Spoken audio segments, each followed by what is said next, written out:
Ever notice how your social media feed is just a nonstop parade of squad goals, brunch selfies, and people pretending friendship is a full-time job? Hey, how the fuck you know this?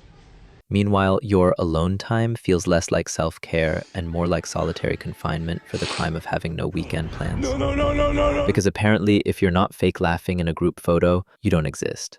Respectfully, I hate being alone. The false positivity trap. Everyone says, learn to love your own company. Cool concept, until I realized my own company is kind of a red flag. That's a red flag. I trauma dump on myself, overanalyze everything, and gaslight my own feelings. Like, no, we're fine. We're just crying horizontally.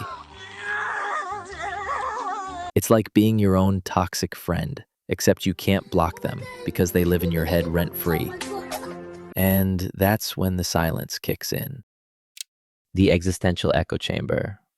Because when it's quiet, like too quiet, your thoughts start throwing a full-blown TED Talk titled, Why You Suck, a deep dive. I think that's the worst thing I've ever heard. Suddenly, you're replaying every awkward conversation you've ever had, every text you shouldn't have sent, and every time you waved back at someone who wasn't waving at you. Well, that was awkward. It's not peace and quiet, it's psychological surround sound. And after a while, you just stop engaging. Ghosting yourself. Eventually, you stop even engaging with your own thoughts. You'll think, hey, maybe I should go outside today. And your brain's like, scene. You've officially ghosted yourself. How's that even possible? Congratulations. You're emotionally unavailable to you. And that's when you start looking for connection anywhere, even in the most ordinary places.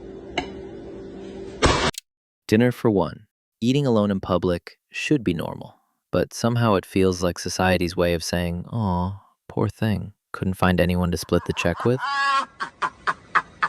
You sit there pretending to scroll, while the waiter gives you that look like you just got stood up by life itself. It's less main character energy and more deleted scene from a sad indie film. That's the saddest thing I've ever heard. The worst part? You start overcompensating. Oh, I chose to eat alone. It's called self-care. Sure, buddy. Self-care with extra fries and quiet tears.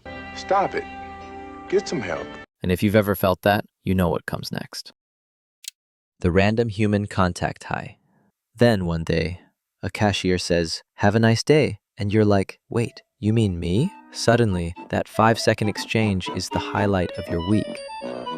Life is beautiful. You'd die for Janet from Starbucks if she asked. It's wild how being alone turns the smallest human interaction into emotional crack. And yet somehow, social media makes you feel like you're still doing something wrong. Social media gaslighting. Meanwhile, your feed is full of people having the time of their lives. Brunches, boat parties, hiking trips. Everyone smiling like they've never cried in a parking lot. What are you sobbing about, you Nancy? And there you are, lying in bed, wondering if you accidentally missed the sign-up sheet for human connection. You start thinking, maybe I should go out more. Then you remember that going out means talking to people. Never mind. I don't want to waste my time. But here's the thing. For all the chaos, the overthinking, and the imaginary documentaries, maybe being alone isn't the villain. Maybe it's just that we were never taught how to sit with ourselves without panicking. Still, until that happens, I'll keep pretending my cat's my therapist. It was my mess, my life, my cat, and you just had to box it all up? Because respectfully, I hate being alone.